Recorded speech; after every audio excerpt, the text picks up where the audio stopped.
Salve galera, o Libertário aqui mais uma vez, trazendo mais um vídeo para vocês.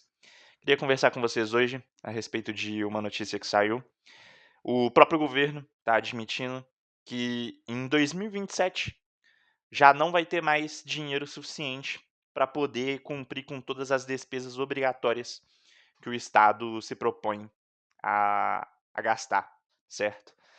Então, eu queria falar com vocês o porquê que isso é um grande problema, o porquê que isso era óbvio, ok? Então, não é nenhuma surpresa. É só olhar as pessoas que estão no poder e você saberia que isso ia acontecer. Quem acha que não, ou é muito ingênuo, ou talvez seja canalha mesmo. Mas isso era óbvio que ia acontecer, não tem como a conta fechar, o Estado ele está gastando muito mais do que ele arrecada, ele faz dívida para poder conseguir manter essa coisa. E a própria Simone Tebet, ministra aí do governo, ela admitiu que independente de quem ganhar as eleições, não vai ter dinheiro suficiente para poder cumprir com todas essas obrigações. E hoje, qual que é o maior gasto do Estado? É o gasto previdenciário. Então, em 2014, se gastava por volta de 500 bilhões de reais para poder manter a Previdência. E atualmente esse custo está em 1 trilhão. Para vocês terem ideia, o Estado ele arrecadou no ano passado por volta de 3 trilhões de reais. Então, considerando essa arrecadação, isso é 33%, né, de todo o gasto do governo, vem ali da previdência. Então, assim que ele recebe esse dinheiro, ele já tem que gastar 33% com a previdência, senão as pessoas vão deixar de receber as aposentadorias delas, certo? E a cada ano que se passa, nos últimos 10 anos pelo menos, por volta a previdência, ela foi aumentando o preço, né, por volta ali de 10% ao ano. Em termos reais, dá por volta ali de 4%, considerando uma inflação média de 6%, né. Essa inflação aí que, pelo amor de Deus, cara, não dá para confiar, né, mas é o dado que a gente tem aí. Então, disse que cresceu o gasto previdenciário em pelo menos 4% em termos reais, ok? Se a gente for considerar ali, sem descontar a inflação, são 10% ao ano. Então isso significa ali que a cada 10 anos esse custo ele vai duplicar. Então espera-se que em 2035 o custo previdenciário vai estar ali por volta de 2 trilhões de reais. Então isso já seria, comparado com a arrecadação de hoje, né, que também vai subindo ao longo dos anos, né, devido à inflação e aumento real também, né, teve aumento real também.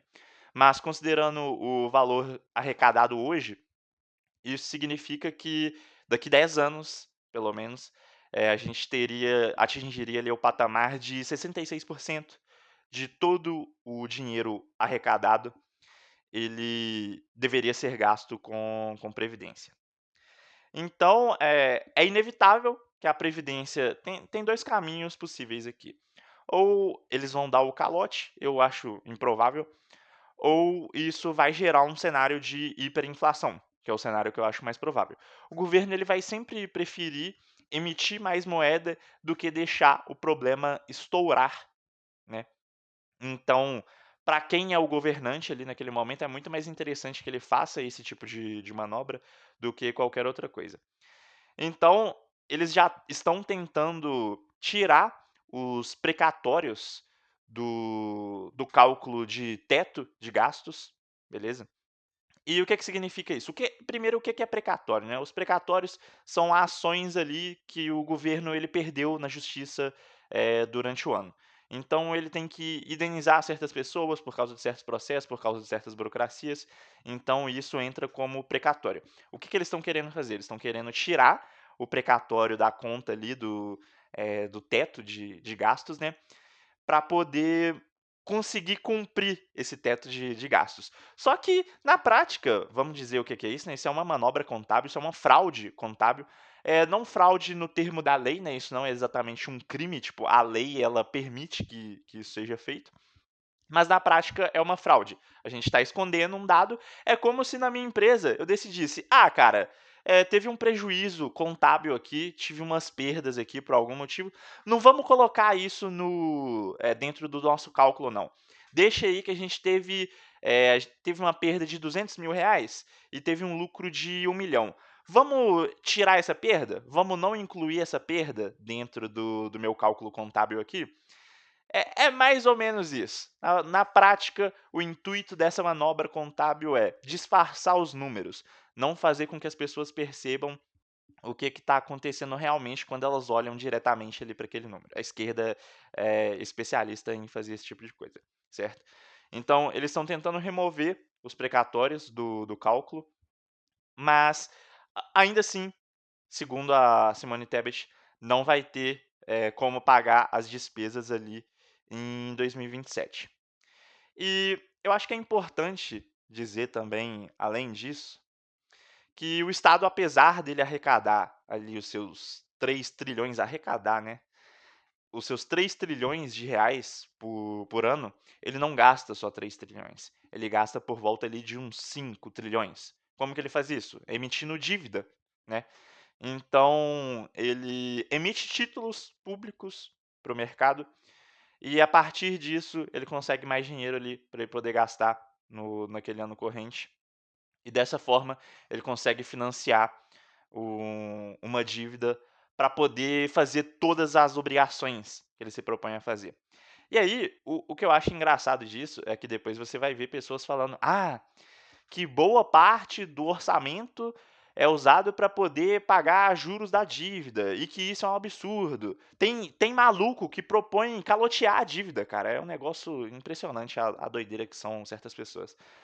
Mas tem gente que propõe aí, então, fazer o calote dessa dívida. Isso geraria centenas de problemas, é até difícil enumerar aqui, mas a confiança que existe no mercado, ela simplesmente acabaria e, consequentemente, o Estado ele não conseguiria financiar mais dívidas e, consequentemente, esse sistema ele implodiria.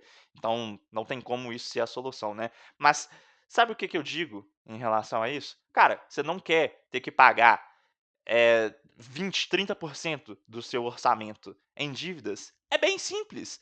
Não gaste mais do que você arrecada. Do que você arrecada, não. Vamos falar a palavra certa aqui. Não gaste mais do que você é capaz de roubar da população. Se você não consegue roubar mais o suficiente da população para poder financiar todos esses seus gastos, então você tem que cortar certos gastos, que é o que já deveria ter sido feito há muito tempo. Foi feito um corte acho que foi o ano passado, que deu uns 30 bilhões. Cara, o que é 30 bilhões? O problema é muito maior do que isso, sabe? Como eu disse, só a Previdência é 1 trilhão por ano. Então esse corte de 30 bilhões ele não significa absolutamente nada. Ele não muda nada na prática nas contas públicas. Isso não vai salvar o problema que existe hoje dessa dívida, ok? É, baseado nisso, o que vai acontecer? O Estado ele não vai cortar gastos, ele não vai acabar a mamata do judiciário, não vai acabar a mamata do alto escalão público. Sabe quem que vai pagar essa conta? Você vai pagar essa conta, cara. Você vai pagar mais impostos, você vai pagar com imposto inflacionário, que a maioria das pessoas não percebe.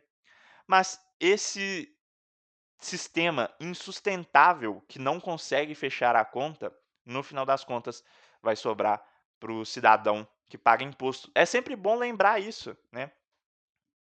A dívida do Estado brasileiro, como que o Estado ele não produz nada. O Estado ele não tem uma atividade econômica em que ele ganha dinheiro.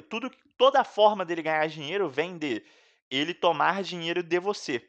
Então, até existem empresas públicas e tal, né, que poderiam ganhar dinheiro, como por exemplo a Petrobras, ela poderia ganhar um dinheiro ali para poder ajudar essas gastanças do governo, mas como todo bom estatista, né, eles não usam essas empresas públicas para poder gerar dinheiro e poder gastar esse dinheiro que a empresa está lucrando, né? O que eles preferem fazer? Preferem fazer coisas que Eles preferem financiar o déficit através dessas empresas, né. Então como que eles podem fazer isso? Como, por exemplo, não deixar os preços da gasolina serem pareados ali com o dólar, né. Então o petróleo, ele é negociado no mundo inteiro em dólar, então a Petrobras, ela também vai negociar ali em dólar, não é como se fosse uma escolha, né, enfim. Então o que eles fazem é: eu não vou repassar o custo de produção para os clientes, então eles assumem um prejuízo ali, né, aquela empresa ela deixa de ter lucro e passa a ter prejuízo, para poder financiar esse tipo de populismo barato que não tem como durar por muito tempo, né. Porque se uma empresa ela vai tendo recorrentemente prejuízo, e prejuízo, e prejuízo, e prejuízo, uma hora essa empresa ela vai quebrar. Então, assim como o Estado também, o Estado ele vai acumulando dívidas, até que vai chegar um momento que, cara, não tem como mais pagar essa dívida. Como, por exemplo, nos Estados Unidos. Os Estados Unidos têm uma dívida de 36 trilhões de dólares. A dívida do Brasil, acho que ela está por volta de 10 trilhões de reais, se não me engano, tá? Então, ainda é um pouco menos preocupante, porém, nesse caminho que a gente está seguindo, com o próprio se o próprio governo está admitindo que em 2027 já vai ter esse colapso, né, então talvez a gente já tenha esse colapso em 2025, porque todas as previsões desses caras, elas são extremamente otimistas, e eu não confio nessas pessoas que estão no poder, então provavelmente o que elas estão falando é mentira, e esse problema ele já vai explodir muito antes do que eles estão dizendo que realmente vai explodir, certo? E no final das contas, quem paga a conta é você, porque é você que financia o Estado. É através do seu trabalho, através da sua expoliação que o Estado vai realizar, é que ele vai pagar essa dívida, é que ele financia todo esse déficit, ele financia toda essa máquina pública de corrupção e putaria. É, é isso que eu queria trazer para vocês hoje, galera. Se você gostou desse vídeo, deixa o seu like, por favor. Se inscreve no canal se quiser ver mais vídeos como esse. Deixa o seu comentário se você concorda, se você discorda. Se você quiser deixar alguma sugestão aqui para o canal. É isso aí, muito obrigado pela audiência. Valeu e falou.